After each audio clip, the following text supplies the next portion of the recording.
My guest today is Chris Usserman, the Director of Security Architecture at Infoblox Federal. Chris, thanks so much for taking the time to join me. Thanks, Jason. As part of the Zero Trust Exchange, obviously we're talking a lot about Zero Trust, and for this session, we're going to dig a little deeper because it's the buzzword of the day, we know that, but it's also very meaningful for a lot of agencies because it's a shift in thinking. And that shift in thinking for a lot of agencies is moving away from this thing called defense in depth, which was the buzzword for the last 25 years. So let's start there. How is Zero Trust and defense in depth different, but also very similar? Thanks for the question. They are great marketing terms. Great marketing terms like FISMA, FedRAMP, and others. They are representative of something that's tangible and something that can be implemented.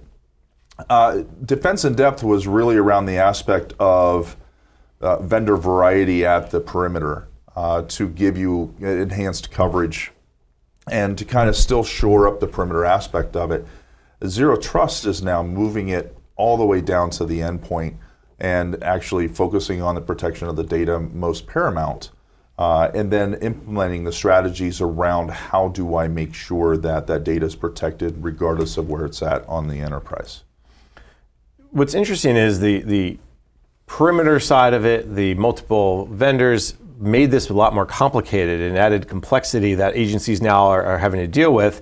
With Zero Trust, because of the focus on the data, it's the goal, right, is to be more rigorous but less complex. Yes, most definitely. And that's one of the challenges that we as vendors are trying to get back towards. There's been a push for a while around the aspect of you just need to buy more of my stuff and it'll work together. But we realize that the ecosystem is varied with different vendors and we need to work together and are working together and integrate that so that organizations can actually realize a truly functional ecosystem. Is that probably the biggest challenge or pitfall, or however we're going to phrase it, you're seeing from a lot of agencies, a lot of your customers when it comes to how they kind of move out with Zero Trust is either too many products, not enough products, or the wrong products, or not using the products in the right way? What are some of the trends? All of the above. All of the above, of course. Yeah, I mean, one of the big issues with Zero Trust is it's a concept that has to apply individually to each agency. And it's not the goal, it's not the finish line, it's a hurdle. And part of that is building the implementation strategy or building the implementation around the aspect of what does my, for lack of a better word, an end state look like, at least for an interim, and how do I get there? And then what's the best way to implement that so that I don't weaken my security while implementing those strategies? And that's one of the big aspects. The core focus around that, and one of the very first things that should be done that organizations often overlook, a couple of examples in that, we assist a lot of agencies with the aspect of ensuring that they understand what's on their network today, because you need to be able to do that in order to build and understand how you're going to secure that. What you're basically getting to is the shadow IT. If you don't know Correct. what's there, how Yes, can you thank protect it? How can you pick it up and say, stop it from being out of configuration or being an open port? Correct.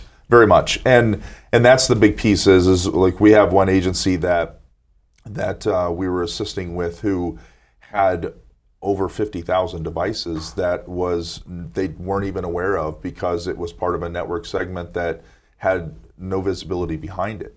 That is a huge amount of risk to an organization, and so helping them understand what's bare metal, what's virtual, what's in the cloud, and what it all looks like at any given point in time is really critical to then building upon that. And from a Zero Trust perspective, at each one of those individual nodes, at each one of those endpoints, and every place on the network, you need to look at the north, south, east, and west. You need to look at all of the communications that are occurring from that device and understand what's normal, what's not, and looking for malicious activity. 50,000 unknown devices. That's an incredible story. Do they have control of it now? A little better? They do. A little better? A lot better. Good news there. I know after the 2015 OPM breach, that was a big push to understand what's on your network and kind of address those devices. I know through the continuous diagnostics and mitigation program that CIS is running, that's been a big point. But what I'm finding out is that inventory side, understanding what's on your network, because it's constantly changing, seems to be a pretty big hill that agencies are continually having to climb. I'm not sure you ever get to the top, but you hopefully hit some flat areas, right? Yeah, most definitely. That's the big piece, is leveraging some of the tools that are out there, like the CDM program and like other CISA efforts that are underway. We contribute and are a performer on the shared cybersecurity services piece under CISA, and that's a free service to all the federal agencies to utilize. There's a lot of services that CISA and DHS offer to agencies to help them along the path. Once you know what's on your network, you also have to know how they're acting on your network, and that's where DNS comes in. There's a lot of efforts around protecting your DNS. We know DMARC, as an example, was very popular a couple of years ago. Yes. What's Infoblox seeing around that push to protect the DNS, and why is that a key piece to your zero trust? So most organizations look at DNS, and often as soon as somebody in the security side hears DNS, they start to shy away, and they're like, that's an infrastructure problem. That's a service, but it isn't. It's like any other protocol. It carries data and is oftentimes much like the bus in the HOV lane outside of DC here. It's allowed to go free and nobody checks what's on it because it looks like it should be there. What many organizations do is they may log the data, but it is a critical control point. There was actually a report that came out this morning, or actually yesterday, from BlackBerry on a blog post about a very advanced Linux malware that hides itself extremely well, almost nation state level, and it's utilizing DNS for all kinds of communications.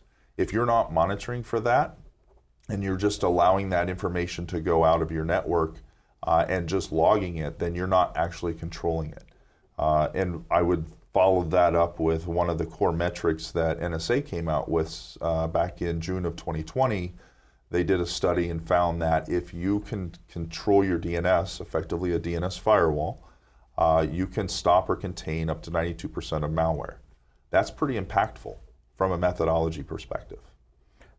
That is, and I think the push for DNS across the federal sector has been pretty strong. When you talk to your government clients, do they understand that? Do they feel like they've protected their DNS, but really they've fallen short in places?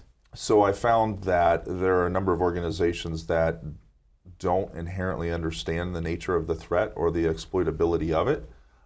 With my background, I bring in the fact that I've been utilizing DNS for exploitation for a lot longer in my former life. But all too often, there's the idea of, great, another tool I need, or the aspect of, that you're just trying to sell me something without realizing the nature of the threat, which inherently, or the other aspect is that a previous vendor has come in and said, oh, we do that too, which is one of the biggest pitfalls. If I circle back to that question a little bit, know your vendor's lane, understand what their capabilities are. One of the big things that I harp on are VPNs. VPNs provide privacy, not security.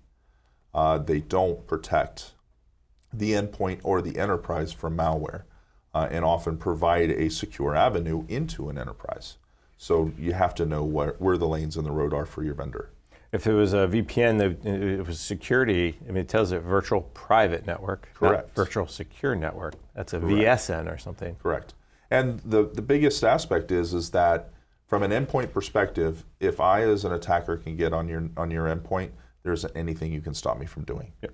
So circling that back, defense in depth, zero trust is the aspect of not just controlling the endpoint, but also monitoring outside of that endpoint.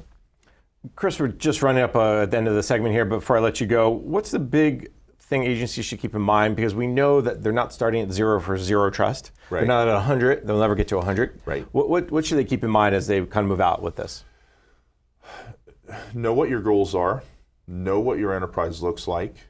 Know what data you have to secure and where it is. And realize that it's a continuous improvement process. Forecast, budget, plan, and architect for that. All right. Great advice, and I'm sure hopefully a lot of agencies are going to follow it.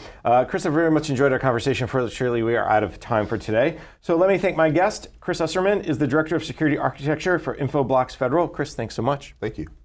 I'm Jason Miller. Then let me send you back to the studio for more from the Zero Trust Cyber Exchange.